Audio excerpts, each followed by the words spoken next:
years ago today, we had the worst moment in American soccer history, and that was largely because we let our standards slip. We were talented enough to qualify for a World Cup last time, and we just didn't do that because we kept fielding bad team after bad team. And tonight, our standards slipped, and Jesus Christ, it was bad. I mean, team selection was terrible tonight. Like, I can understand rotating a squad because, honestly, Brenden Aaronson, when he came on, he looked really leggy. Like, that's understandable. But, like, Walker Zimmerman was done by the end of the game. Jeez, get Chris Richards in there. God knows we could have used him today.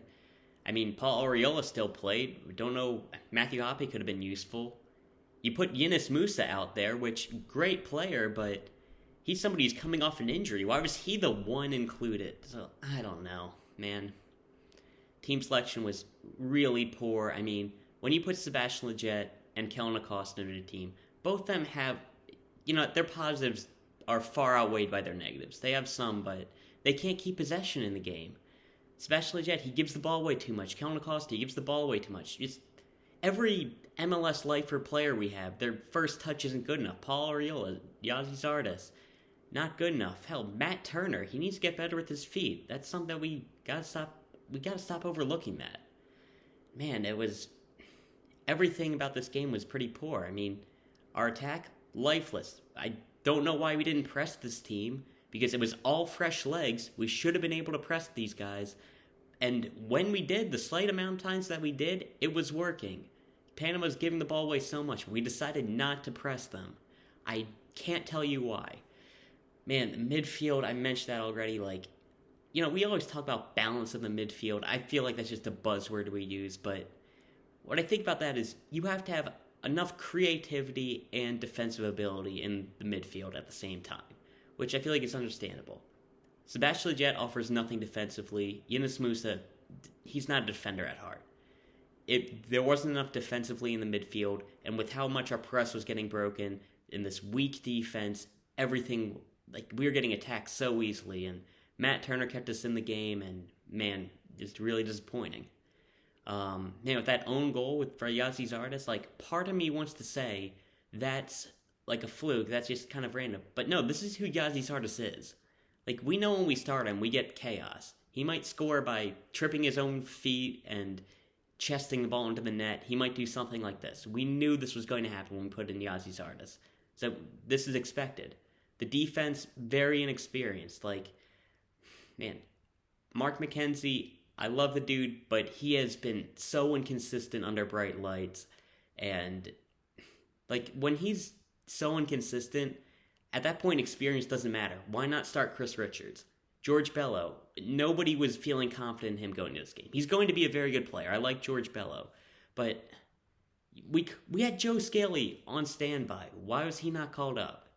There are so many different options that we could have done, and we just decided not to. And, man, so much of that, it's disappointing. In terms of our players, McKenzie, Bello, they're just not ready. I mean, I would have started Chris Richards at left back. He can do that job. Serginho Dest, I mean, he was on the bench. He couldn't have been that bad. Gyasi Zardes did nothing.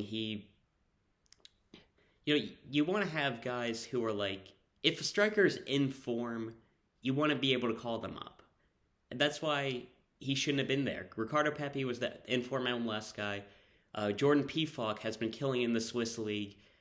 Why was Gyasi Zardes here? He offered nothing for this game, except for the own goal. Man. Sebastian Lletget, Kellyn Acosta, keeping possession is impossible with both of them in the midfield.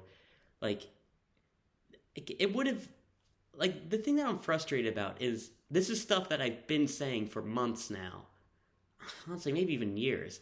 But,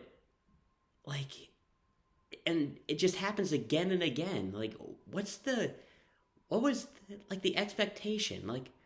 The midfield did so poorly today. It could have easily been, Tyler Adams, he seemed good enough to start. I can understand rotating the squad, but he seemed good enough to start. Get him, Busio in the squad, Luca de la Torre. Luca de la Torre looks so good. Why did we not give him any opportunities? Man, I don't know what. Acosta was pretty good defensively, but as I mentioned before, our midfield as a whole was pretty poor. Paul Arriola and Gyasi Zardes offered nothing in attack. Arriola had far too heavy at first touch. Like, that's a serious problem with him. Like, Gyasi Zardes is the same issue. He should never be called up ahead of Daryl DK again. That's just... He's not good enough for the squad. And then... Also, something that I want to say, I've been feeling this for a while, but tonight really solidified that. If Tim Weah's last name was Smith, we would not care about him. Tim Weah has gotten so much of a pass because we know how good his father is, so we see his potential. Tim Weah has not been good for a long time. Especially in this national team. He's been hit or miss for Lille because he's been so inconsistent because of his injuries. He's on a half-decent run right now, but like I don't think he's good enough. In terms of league on wingers, I would have much rather had Nicola Giacchini. I much would have rather had Connor De La Fuente. And Shaq Moore, I don't know. I don't want to say he had a terrible game. DeAndre Yedlin certainly didn't change the game when he came on, but with how many options we have at right back, he wasn't anything special. He wasn't good enough. Walker Zimmerman, I thought he was fine, especially considering how he could barely walk at the end. Yunus Musah, I felt like he was very solid. He was making some mistakes, but at least he was trying to drive us forward. And Matt Turner, I mean, we know he has issues with his feet. He needs to get better at that, and that's why I think Stefan is still probably our number one if Stefan would finally decide to play. But no, he's just cool with being the backup at Man City. But if Stefan finally decides to play, he's the number one over Matt Turner. But right now, Matt Turner is still the number one, and he did keep us in the game with some of his saves. But yeah, that's about it. I mean, Adams looked decent as a sub. Aaronson was clearly exhausted. He didn't do well. Pepi, I like him. He has actual good hold-up play, which is something we haven't had in a really long time.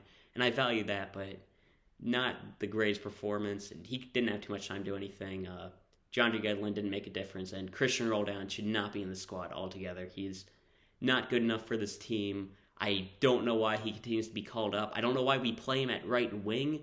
Like, if he was like a midfielder, I could at least understand it. But putting him at right wing, like, what does he offer? Like, what? Why did we sell on Cristan Roldan? Like, what did we expect him to do? Like, with Pepi, we know he's a finisher. Aaronson, we know that he can combine well. He can do well in the final third. He can pop with a scrappy goal. He can press. What did we expect Roldan to do? Seriously, like, what was the end game with subbing on Cristan Roldan? Man, like, again, like, it's just issues that we know are there. A midfield that can't keep possession. We knew that. Why did we not, put on Luca de la Torre? Why did we not do nothing with Gianluca Busio?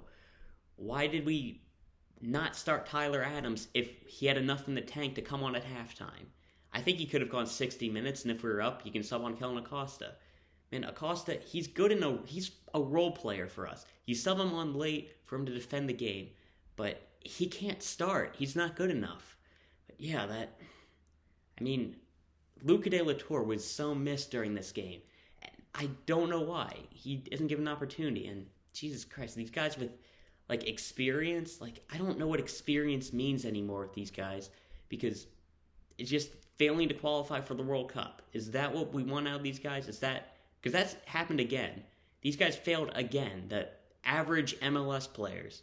And Lord knows we're not going to call up Julian Green, because experience doesn't mean anything when it's actually doing well in the World Cup. So I don't know what the end game is. I don't know what's up.